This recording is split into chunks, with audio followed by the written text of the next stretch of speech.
Welcome to the computer exhibit. In the exhibit, you'll find an array of machines responsible for 20 years in the development of the personal computer. In the beginning, in 1976, Steve Wozniak and Steve Jobs practically built the Apple I computer out of their garage.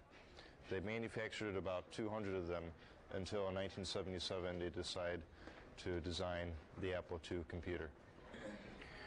The Apple IIe, which is the attraction machine for the exhibit, was an enhancement of the Apple II, and it was the longest Apple on the market. It was discontinued in 1993 and began in 1983. I'll be your host, Jason Page, for the first half of the show. If you come with me, I could show you the rest of the exhibit. Come on. Before the personal computer, people had to process their information using punch card machines. What we have on the counter here is a processor that came from the 407 accounting machine, which was a punch card machine. And it came out of this drawer right here, and you could see that there were 4 of them. What accountants had to do if they wanted to use a function for their accounting is they had to refer to a large manual that listed all the functions and specified the appropriate connections they needed to make to get the output that they wanted. This machine right here is the IBM 029 punch card machine, and it was widely used in the 1960s at universities and colleges for educational purposes. It is the console here that you would input the information on the punch card, and you would have another punch card that would output the results. This is the Personal Electronic Transactor, the PET 2001, Commodore's first desktop computer. Commodore history goes back to 1962 when Jack Tramiel, founder of Commodore, purchases a Berlin typewriter company. He begins to produce adding machines. Then he takes a visit in Japan to see what new technologies is lurking.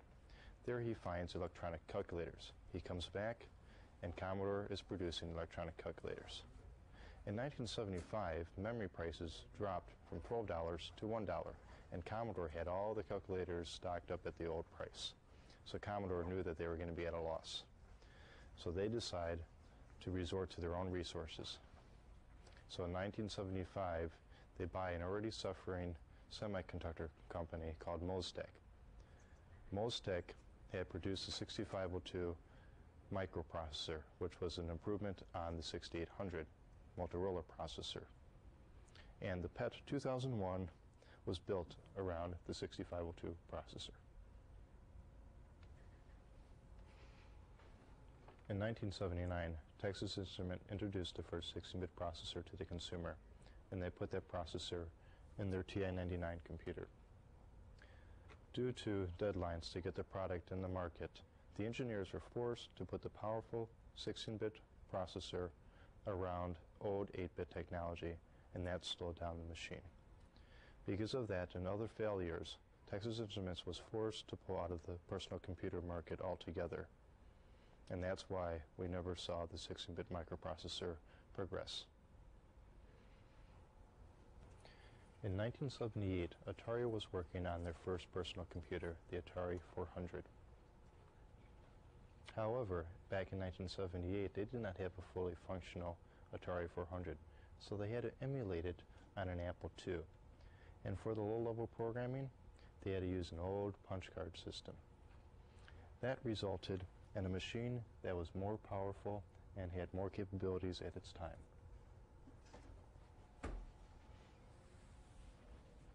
Sir Clive Sinclair introduced the Timex Sinclair 1000 mini computer. The Sinclair mini computer was so successful that in May 1982, Sinclair user declared an increase in production rate from 10,000 to 60,000 units produced per month. Eventually, everyone in the block had one of these units. The TRS-80 pocket computer has nothing to do at all with the TSR-80 computer that made Radio Shack famous. What the TRS-80 pocket computer really is the Sharp 1211. The only thing that really made it a computer is that it had BASIC, and you could write programs and print out the results on its portable printer. The Epson PX8 introduced the concept of a computer that fit on your lap. As you can see, it came with the screen and the keyboard, and it also had a rechargeable battery. What was interesting though is the programs were loaded on microchips. So if you wanted to load a separate program, you had to take out, say for instance, your word processor and put in your database called VisiCalc in the back console of the unit. And if you wanted to store your information, that was stored on the microcassette. Adam Osborne introduced the first portable computer, the Osborne 1. It was so successful because it was the first computer on the market that actually came with software. It came with a word processor, it came with a spreadsheet, it came with software that allowed you to write letters, do invoices, and even inventory. Andrew Kay, the developer of the K-Pro, was an inventor. In the early 40s, he co-invented the transistor. Before the transistor, in order to store information, you had to have vacuum tubes. And yes, there were large rooms full of vacuum tubes to store information. Later, he invented the digital voltmeter. And finally, in 1982, he introduced the K-Pro 2 computer. The K-Pro 2 computer was very popular because it was one of the most reliable computers at its time. And it also looked at its predecessor of portable computer, the Osborne, and saw that they could enhance it by making the screen larger. In 1982, Compaq introduced the first PC clone, the Compaq Portable 1. How did they do it?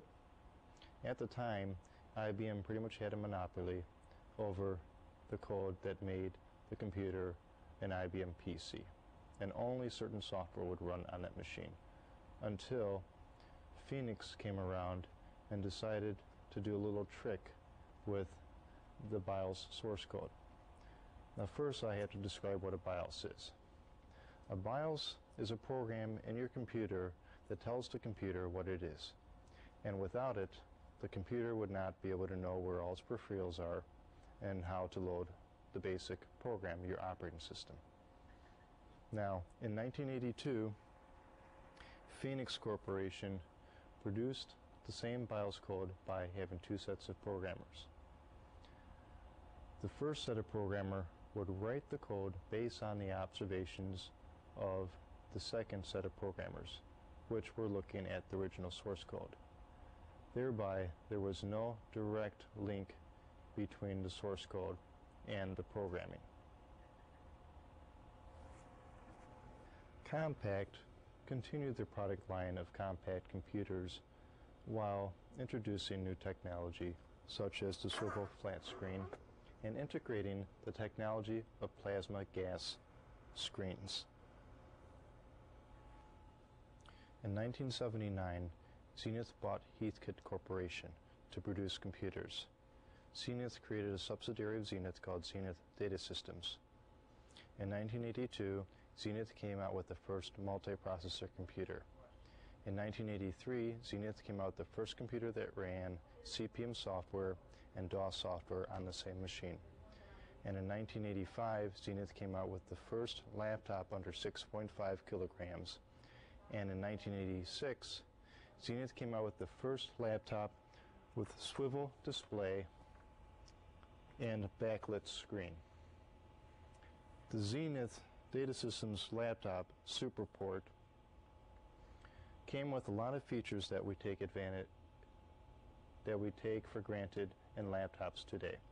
It came with a modem, a built-in floppy drive, and a portable rechargeable battery that held a charge for more than 20 minutes.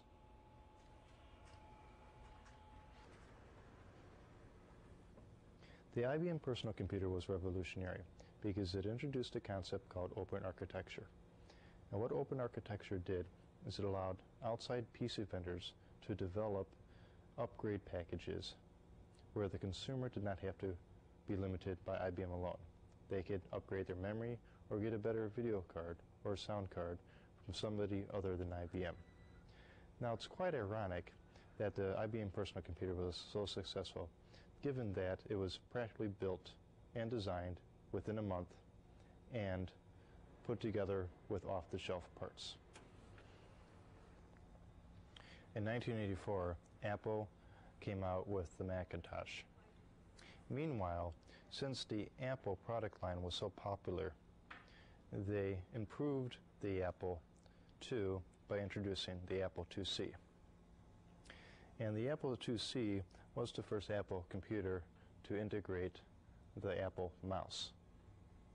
What made the distinction between the Macintosh and the Apple, though, is on the Macintosh you could not do much without a mouse.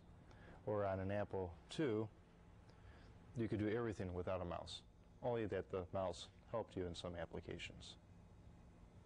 Wow, that's really walk?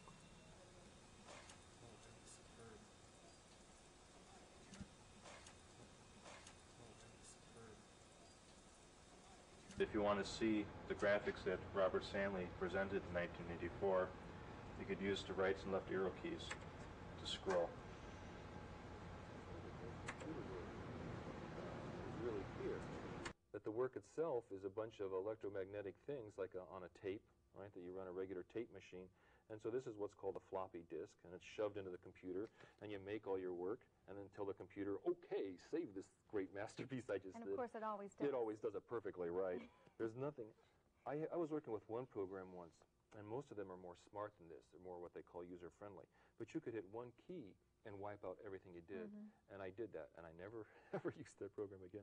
Because you can spend, like the work that I'm going to show you now is hours of work, and it's sort of a shame to wipe it out. So this is a piece called Negate, and it has borders too. I don't have the flexibility with the computer that I might have with a painting, so the lines are sharper. There's less flow to them. But the idea is very much the same. There is an outside border. Something comes in. This represents, this part over here what might represent the world. And it's nighttime. That's the moon. Like I told you, I'm sort of limited, okay? So this is a little shining moon. And here, the earth and the hill, and my hill is a triangle here, looks sort of like twilight with purples and blues. But on the other side of the earth, you know, if we were in Japan or something, the sun would be shining, and it's the same power of the sun which reflects off and creates the moon, and on the other side of the earth might be causing sunlight, and there's the little deal, the little border. So it has a lot of the same influence that the works themselves had. And I discovered this by accident. I originally started to do the computer works because I wanted to make the paintings go more quickly so that we could try a color in a hurry and change it. And then I began to discover the computer wouldn't let you do that, that when I put one color next to another color, it would create another color. And I thought, oh, I don't want this. I'm playing with it and trying to get it to work. So it's a lot of experimentation in the beginning. Yeah. I finally got smart and said, look, what do you know as an artist? You use the media. Acrylic paints work differently than watercolors. And when you put two watercolors, they bleed together. And you learn how to use those accidents. They begin to inspire you or they look nice. So I said, well, I think I'll just let those accidents happen. And some of these other... Can you see it on here? Yeah, I think you can. And this other one, this is called End Time. This is done more recently. This is maybe a couple of months old. On End Time, you can see things over on the side here where a green next to a blue has created an orange. Or a couple of colors put together in here creates sort of a strange pattern. It's called a moire pattern. And so I'm trying to use now some of the accidents that happen with the computer and let them teach me new stuff about the work, let it go that way. And really work with those accidents. Yes. And I'm finding the media feeding back into me, like the edges on this one. If you saw shots from Voyager, I guess, that went out to Mars, and some of the space probes that we've sent out, when they bring the pictures back, they tend to sort of overlap and create angular effects. And so some of those influenced me too. And I thought, well, just as the other planets have been caused by forces like our planet was, and so there's sort of a mixture of that. The nice thing about the computer is it facilitates copying, and you can make several copies of a piece, and that probably helps you out when you're involved in galleries and distributing your artwork. Yeah. It's also a problem. That nice thing you just dropped is really the artwork, right? If I'm going to sell a computer piece like the one we saw here with it, this is basically a photograph of a monitor. Okay, so I've made the piece. It goes up on the monitor, the video screen, and I could shoot 1,000 photographs. Now, in the olden days, when there were multiple media made, like prints, like lithographs or something, after the artist had made a certain amount of copies, 50 copies, 250 copies, they would strike it, they would erase it, or if it was a metal plate, they put a big mark through it so it couldn't be used again. And that made it rare in a way. It's sort of like antiques. One of the reasons artwork is expensive and the prices rise is because of the fact that there are limited quantities. In 1983, Robert Stanley felt guilty. He was not computer literate. Taking a course in basic programming on the Apple II, he discovered that it could make color and shapes tediously. And tedious it was. It took that much to simply make a little blue square. If we wanted to change the square, and this was the advantage of the computer because you had to change a few numbers, you could change a few numbers and now you've moved the square and changed the color. There were only 16 colors available, but still that lets you do a lot of stuff in terms of experimentation. Later on, you didn't have to write the code. You could actually draw by using the mouse. This was a little bit like drawing with a bar of soap, but still, it let the students do a whole lot in a hurry, much faster than if they painted. 1 year after he started using the computer in design classes, Robert Stanley chaired a conference of all Illinois colleges using the computer in their art studios. The University of Chicago, Champaign-Urbana, the University of Illinois at Chicago, then called U of I Circle, Northern Illinois University, Southern Illinois University at Carbondale, and the School of the Art Institute of Chicago were using computers. Oakton was the only community college integrating computers into art at the time. The design assignment was to use shapes and colors in a focused way to create a strong, simple effect. In this first piece, the focus is liveliness.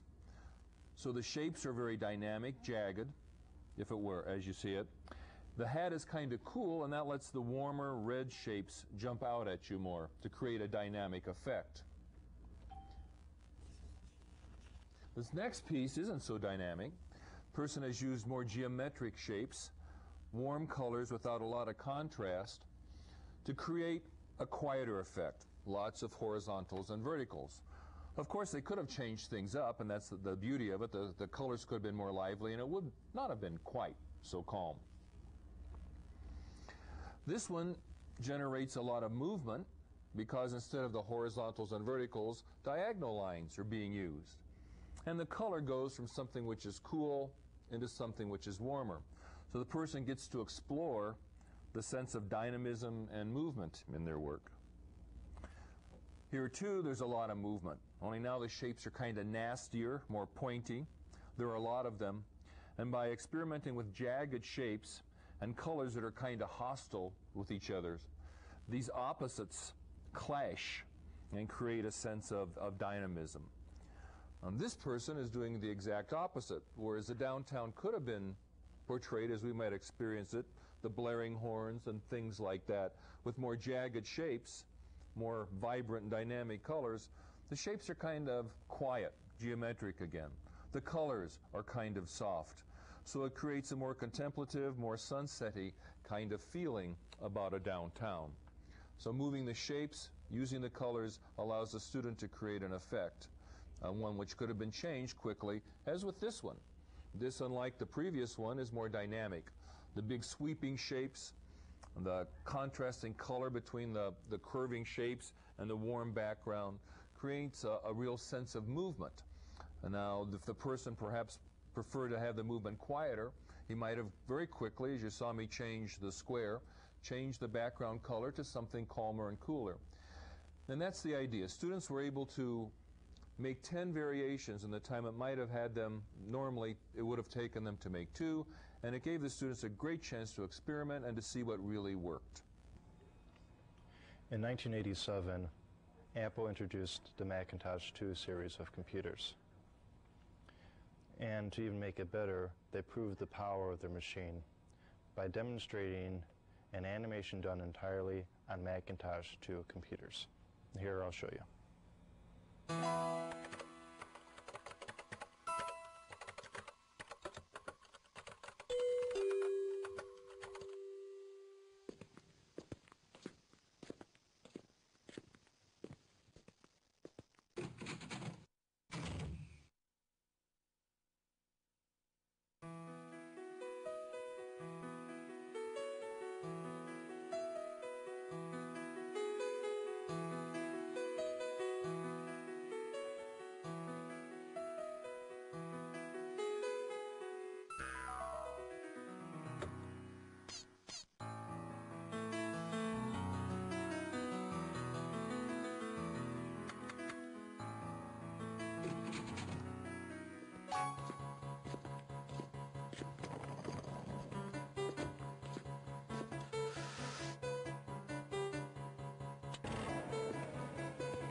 You could also take a look that I have on this Mac 2 some videos playing.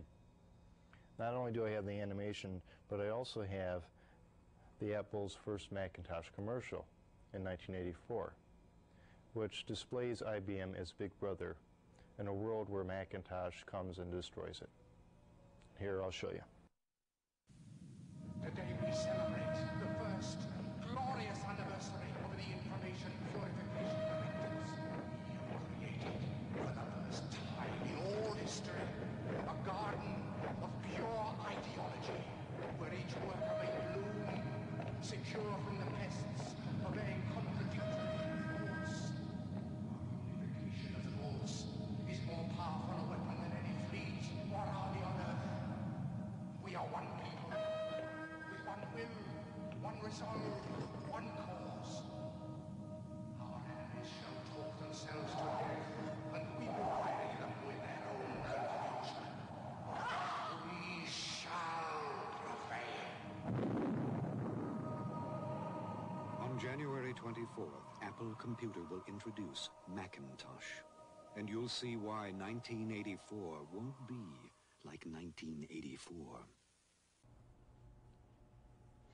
Right before the Amiga era, in 1987, Commodore came out with the C128 Commodore computer. What Commodore tried to do is they tried to use this machine to compete against the Macintosh and the PC. What it essentially had is two processors. One processor that ran the old software and another processor that ran new software. The advantage that gave Commodore reason to compete against the PC and the Mac is that in 1987, Berkeley Software wrote a graphical user interface called GEOS that ran on this platform that made it run much like the Macintosh, although a little bit more rudimentary. You could use the joystick, mouse, or the keyboard to maneuver around the menus.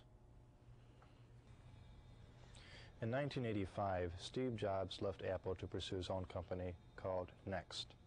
And in 1988, he came out with his product called NextCube. NextCube integrated all the technologies available in 1988, which include the first ever removable optical magnetodisc, which stored your operating system and all your data files. It could hold the equivalent of 200 disk floppies or 256 megabytes. Other technologies included the first ever Unix-based and stable graphical user interface, OpenStep, which was later ideal for being the base operating system for Apple's new operating system, Mac OS X. Other features included complete networkability. If you look on the back, you can see that there's network ports. The Nextcube was ideal for accessing most of its information from a network. In 1989, Tim Berners-Lee used the Nextcube to develop the first web browser. He called it then the World Wide Web. And it was used to integrate scientists better to finish projects more efficiently.